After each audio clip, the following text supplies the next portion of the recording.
7. Bonjour. Merci d'être... bonjour. Ah. 7. Bonjour.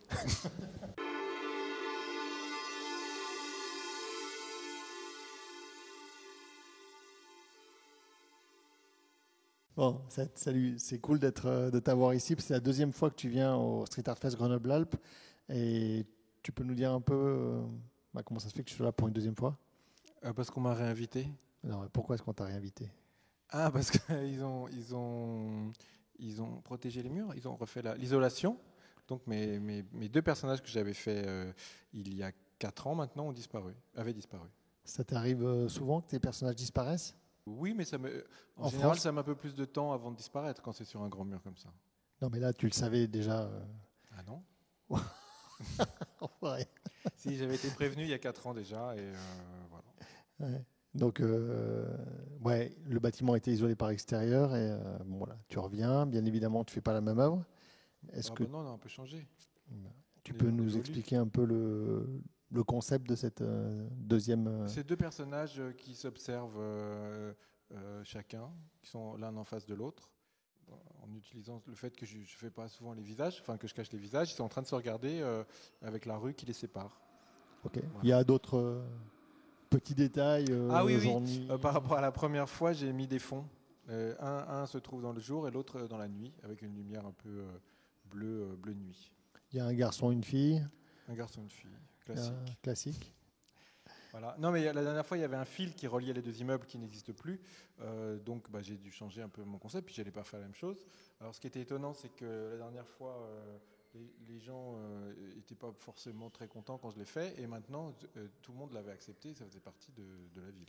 Ok, ça, c'est un bon marqueur, en tout cas, pour nous aussi. Tous, ils sont où les pots de yaourt? Mais alors, il n'y a plus de yaourt? Oh, bah alors... Voilà. Bon. Et bon, je pense que d'ici 1 an ou 2, les gens vont s'habituer à cela. Ah ouais, ça c'est clair. Mais c'est intéressant de voir l'impact d'une peinture dans l'espace public. Surtout là, la place n'est pas immense, les personnages sont très grands, donc oui, ça marque. Mais c'est un gros lieu de passage, ça marque, mais surtout les gens s'y attachent. Oui, il y a tout à fait. Une sorte d'appartenance qui se crée. C'est un peu leur œuvre, c'est leur quartier. Et donc les gens se l'approprient. Ouais. Donc tu as pu le constater un petit peu là. Ah oui, c'est très bien. Voilà, le fait de revenir 4 ans après et de repeindre, on s'aperçoit de l'impact qu'on peut avoir sur un lieu qu'on n'a pas forcément quand on ne revient pas. Et donc là, est-ce que c'est la première fois que tu reviens refaire une œuvre là où il y avait déjà une œuvre? Je sais qu'il y a pas mal de tes œuvres qui ont été effacées, notamment en Chine. Moi, j'ai repeint dans des endroits où j'avais déjà peint, mais repeindre exactement le même mur, non, je crois pas. Ou en tout cas, je ne m'en souviens pas.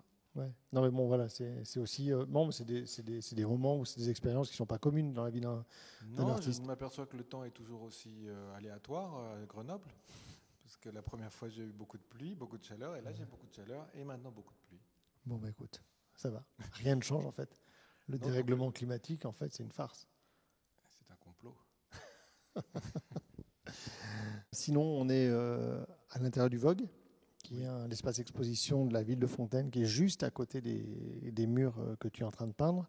Est-ce que tu peux nous présenter un petit peu l'exposition qu'il y a ici? Alors déjà, je suis monté en grade, parce que la dernière fois, j'avais juste un tableau, et là, j'ai une exposition entièrement consacrée à mes œuvres, n'est-ce pas?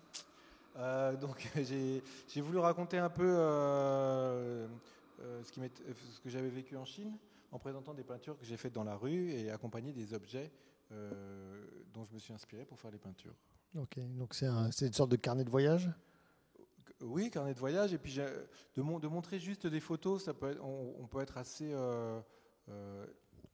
y a toujours cette distance entre la photo et le réel, et le fait là de montrer les objets qui ont inspiré la photo, et même des objets qui sont sur la photo, j'ai l'impression que ça rapproche beaucoup... en tout cas, les gens qui ont vu l'exposition me disent que c'est intéressant. Bah oui, c'est rare de voir du street art en fait in situ. Généralement dans les espaces d'exposition, on voit des peintures. Alors il y en a une qui nous fait mentir, qui est la seule peinture de l'exposition. Mais le street art c'est dans la rue, donc moi je trouve que c'est important de présenter le travail qu'on fait dans la rue. Donc c'est un vrai partage d'expérience.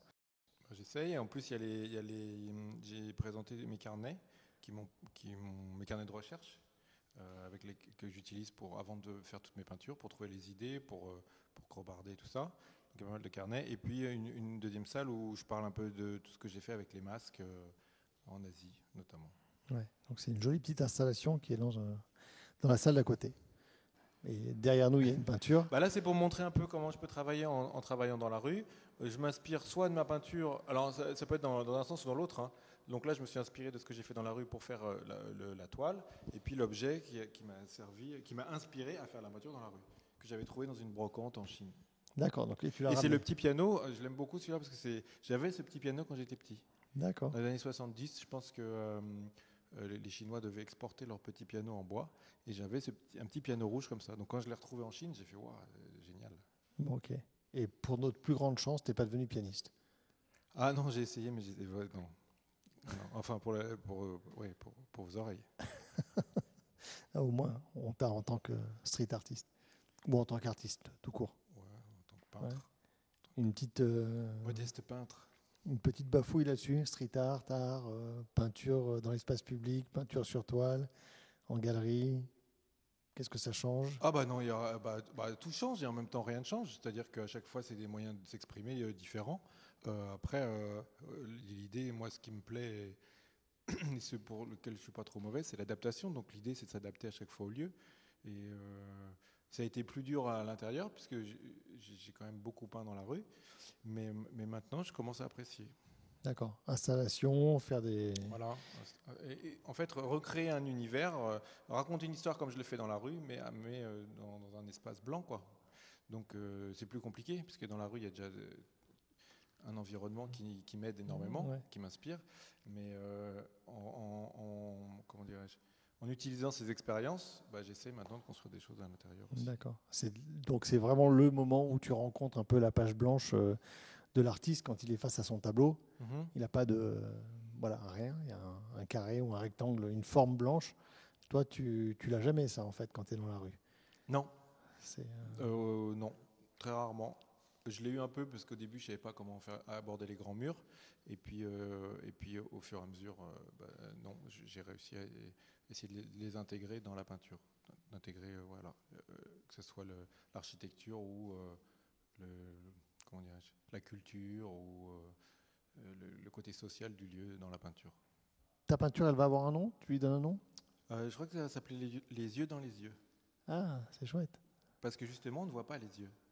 Comme rarement dans ta peinture, de toute façon. Voilà, donc ça poussera encore plus les gens à essayer d'imaginer les yeux des personnages en train de se regarder. Okay. Alors, il y a plusieurs personnes qui m'ont dit qu'il faudrait faire les yeux sur le côté de l'immeuble, devant, entre les fenêtres. Ouais. Du Picasso un peu peut-être. Pourquoi pas? Ouais, tu vas essayer? Non. Est-ce que tu peux m'expliquer comment est-ce qu'elle n'a pas mal au crâne? La petite fille là, qui est entrée là-haut. Là, parce que mal au crâne. Ah d'accord. Et il n'y a pas de trampoline en bas, je ne comprends pas. Elle saute très haut. Comme ça.